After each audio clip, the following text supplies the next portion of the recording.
Hey, everybody, welcome back to the podcast. You're listening to the longest running superhero role playing game on Earth. I'm your host, the Game Master. And before we get into today's episode, smash that like button, make sure you're subscribed, and leave us a comment. That helps us out on our end with the YouTube algorithm, but also we love to hear from you guys. We've got an awesome community here, and it's all thanks to you. So thank you so much for being here. So, having said all that, let's get into it. The prologue to today's story takes place in 1955 on Earth 550-000-055 in Middleton, Colorado, which is a large suburb in the northwest of Denver. It was settled in the 1920s as a failed ski resort, and it's nestled against the Rocky Mountains. The town eventually became renowned for its mountain vistas and is home to an observatory where, on this particular night, Dr. Saul Erdell is gazing through his telescope. He sees a Martian bioship coming to Earth. Then he sees a second Martian bioship open fire on the first one, which then crash lands in a nearby forest. And Dr. Erdell is so shaken by this sight, he has to take a heart pill and calm down. Once he gets a grip on himself, he makes a telephone call to report what he has seen. At that same exact time, some teenagers had their cars parked on a cliff that overlooked Middleton. And most of them were making out, and the few who weren't were gazing up at the stars when the fiery ship came in hot and fast, not really all that far over their heads.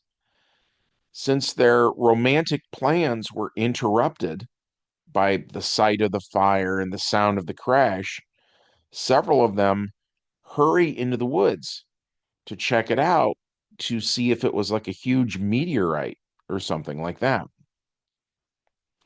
Meanwhile, in the forest, three green Martians survive the crash.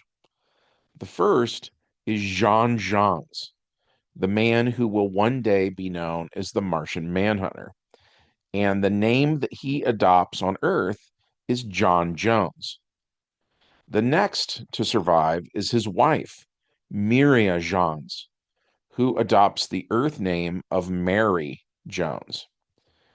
And last but not least is their daughter, Kim Jones, who adopts the Earth name of Kim Jones. I had all three players basically make a Constitution saving throw, so to speak, and the only one who failed her role was the daughter. So we said that she was knocked out, but the others were awake. So her father carried her to safety as the burning ship started a forest fire. And it's worth noting that in Martian culture, they have a devil like figure associated with fire. So, as a result of that, most Martians have a catastrophic irrational fear of fire and a psychosomatic weakness to flames. So, John has to make a willpower saving throw, and he does. So, he summons the will to carry his daughter to safety despite the fire all around them. And they also use their telepathy, so they can sense the minds of those who are looking for them. Kim wakes up and is strong enough to walk at this point, and when she uses her telepathy, she begins to learn about human culture for the first time. John himself reads minds mainly to avoid the path that the searchers are taking. His goal is to guide his family away from prying eyes.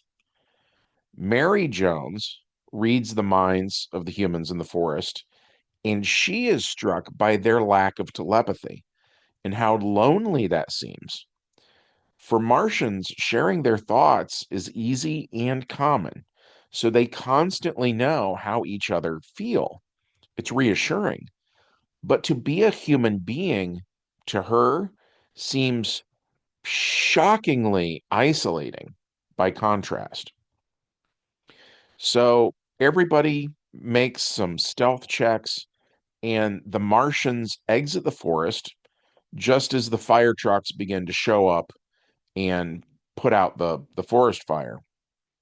And because there is a forest fire, that has a monopoly on the town's focus, right? Which means that the Martians are able to walk around without too much trouble. And the first place they come to is the city aquarium. They enter this building by walking through the wall like a ghost. And once inside, John uses his powers to turn the chemicals in the water into gold, which is a trick we actually saw him do in his first appearance in the comics as well. After that, the Martians decide to look for a motel. And as they walk up to one, they see signage out front boasting frosty cold air conditioning and a black and white TV in every room, right? Which are state of the art offerings by the standards of 1955. The three Martians make their way into the motel office where they are greeted by an old man. And by now, of course, they look human, by the way. And so he asks them uh, about the fact that they have arrived without a car, right? So they read his mind to see what a car even is. And then Kimmy Jones explains that their vehicle crashed, which is technically true. The old man, of course, thinks they've just been in a car accident and he reacts accordingly. And the players played the three Martians as being kind of stiff and never blinking, stuff like that. So when the old man said something about their weird vibe, Kimmy comments that they must be in shock from the accident. And Mary says they need a room so they can rest and recover. After the brief interaction, the old man gives them a room key, and then they have to, read his mind to see what is a key, how do I use it, stuff like that. Then they wander off to their motel room where they each explore a different thing. John enters the bathroom where he is weirded out by water in the sink, water in the shower, water in the toilet, etc., because Mars has so very little water on it. So the idea that it is so plentiful here that you literally might just flush it down a drain is shocking to him. Kimmy watches the black and white TV and she's morphing her features, looking like various people on TV, like Marilyn Monroe, right? Trying different hairstyles, stuff like that. Mary stands watch, and before long, a black sedan with a sort of a purple tinted windshield drives into the parking lot, and two men in black get out, and they are armed with two white Martian biotech pistols that are made out of the same stuff that the Jones family's ship was made out of. They sort of resemble something that Giger would design.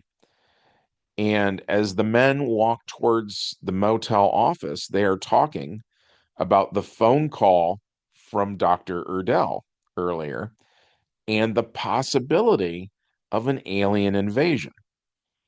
Mary reads their minds, not only seeing why they are here, but what they intend to do if they encounter aliens. Both men fear the unknown and are more than willing to kill if it means eliminating a potential threat. As such, Mary is really bothered at their nonchalance towards violence. But there is kind of an irony there that at that point in the game, my daughter was playing Mary and she was acting like violence was that upsetting to her. But as the game played out, we found out that she was also equally willing to go to that point. And my daughter referred to Mary later on as a quote unquote mama bear who had been backed into a corner. And she said she would do anything to protect her family. So I thought that was interesting. At any rate, so the Jones family pretends to go to sleep. And one of the men in black is an agent named Mathers. Uh, when he notices that there's no car it parked in front of the room that they are in, and their lights are still on at that point, he decides to go down and question them. So Mary heads to the door, wearing a bathrobe, and she tries to use her charisma skill to talk him into leaving them alone. But John stops her and tells her that he's scanned the minds of the humans here and that in 1955, their females are not treated as equals yet. So he doesn't think she should be the one who does the talking. And this irritates Mary and it sets the tone for the remainder of the game session that things between the husband and the wife are not okay, right? John answers every question that Mathers asks him, but John's vibe is stiff and awkward. And my son, who was playing John, like got really low rolls all game long. So that does not go well. Mary speaks up, trying to help, but her dice rolls are low too. So Mathers is getting more and more suspicious. And the Jones family says that their car isn't here. Um, and so Mathers asks them what make and model it even is, and they stammer. So the man in black here suspects that these are aliens. And as soon as he has that thought in his head, Mary detects it with telepathy and then uses mind blast on him. So Agent Mathers is knocked out, and Mary takes his white Martian pistol. But then the Jones family argue about how to handle this. And I mean, they telepathically argue about it, right? So they decide to let him keep his gun, which I thought was also very interesting because they were afraid that if he woke up without it, then it will seem like he for sure ran afoul of aliens. But if they can pull this off, Mary's plan is to make it look like they just fell asleep and it was all just a dream. So she goes down to his room where Agent Dow is, and she uses Mind Blast on him too. And so then they bring the first agent here so that the two agents are in the same room, and they pose them in such a way that it seems like they just fell asleep while watching TV. Um, again, my son was playing John, and he didn't like how Mary was handling this. So the two of them, both in game and out of game, got in kind of a heated argument about how to avoid detection. And once that argument had ended, I could sense the need for a palate cleanser. So we said, okay, that's the end of the prologue. And we allowed a little bit of time to pass then, in the story. And that kind of helped emotions reset a little then, right? So then we move into the main plot. And we said that by now, John had used his shapeshifting to look like some other random man, and he had sold that gold that he made in exchange for cash in such a way that it could not then be traced back to him. And he had used that money to buy a house, which, again, this is exactly what we saw him do in his first appearance in the comics. And likewise, he'd also managed to get a job as a police officer. So we see him wake up in the morning and he goes to work, and his partner is a guy named Samuel Bradley, who shows up with a box of donuts, offering John the chocolate ones, which John comments are his favorite. Then we see John's daughter, Kimmy, have her first day of high school. And Kimmy uses her shape-shifting to look pretty, but not so pretty that it attracts unwanted attention. She does notice, though, that when she goes to school, the human males that are now all around her, when they see her, they imagine what it would be like to take her up to Makeout Point, which is the place we saw at the beginning of the adventure. And she finds their thoughts to be equally like flattering and bizarre to her, right? She befriends the popular girls, she reads their minds, and that helps her fit in and seem like everybody else. And kind of like conformity is the name of the game at this point, right? And soon she has lots of friends, and she even notices a cute boy on the basketball team, and his name is Tommy Mathers. Meanwhile, while the daughter has made friends at school and John, is getting along well with other police officers, Mary is tired of being stuck at home every day. So she uses her shape-shifting to look like a cat. Then she explores her neighborhood, spying on people, both with her hearing and sight, but then also with her ability to read minds. Then after that, she changes back into her human appearance and she goes door to door and she starts asking the other housewives if they've seen her cat. So by doing this, not only does she start to make friends, but she also begins to develop a network of women who love to gossip. And Mary sees this as a way of gathering information, right? She's approaching it from kind of like a tactical point of view, but she's also entertained by it, which was my daughter being kind of squirrely, honestly. Um, and so that is interesting. That whole thing, is interesting to me, anyways, because then one day Mary looks outside and she sees that black sedan with the purple windshield, right, from earlier. And sitting in it are Agent Mathers and Agent Dow staring at her house. She reads their minds and discovers that a man named Blankenship is their boss. And he told them to watch this specific house for any sign of unusual activity.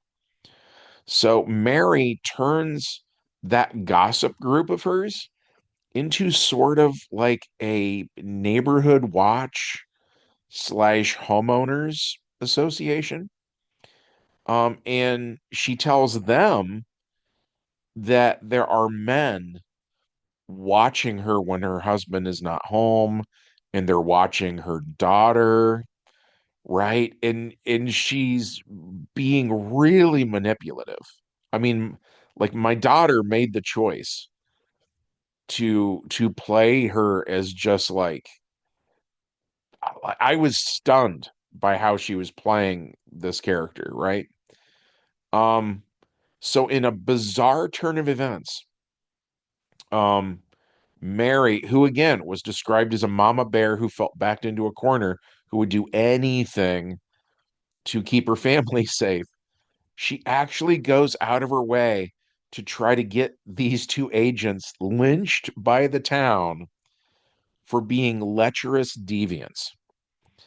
And part of the reason for this, when she was explaining her thought process, was if a Martian uses violence on a human, the fear there is they're giving the humans reasons to fear and hate Martians, right? But if she can turn the humans on the other humans, she thought that was keeping Martians safe, right? And it was keeping her family out of the line of fire. So I thought that was interesting too. And then that brings us to the epilogue. One day, Kimmy goes to school, asks where Tommy is, and finds out that Tommy's dad was one of those federal agents out in the car and that he got reassigned to a different town. So he's in Denver now.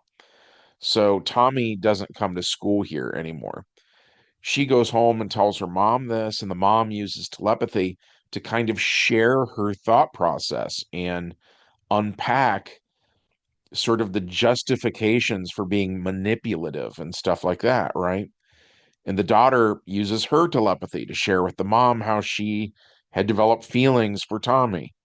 So Mary apologizes to Kimmy, and while Kimmy doesn't rebel against her parents, she's not happy that Tommy's not around either. And that was it for this one.